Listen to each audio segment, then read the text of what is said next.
Touch remains an underserved sense for direct manipulation of digital content. Displays that change shape have the potential to bridge that gap.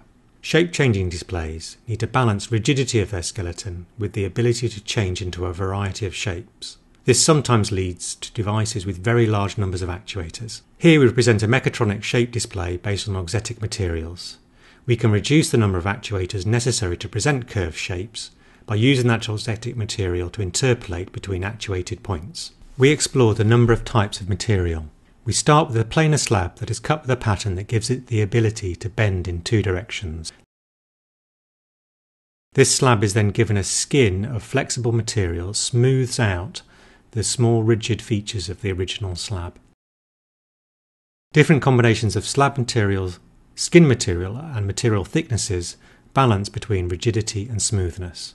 We attach the auxetic material to an array of actuators to create a mechatronic system that can display both the displacement and normal of surfaces. Finally, we demonstrate that if the surface is moved, it can smoothly interpolate and present patches of a larger, more complex surface.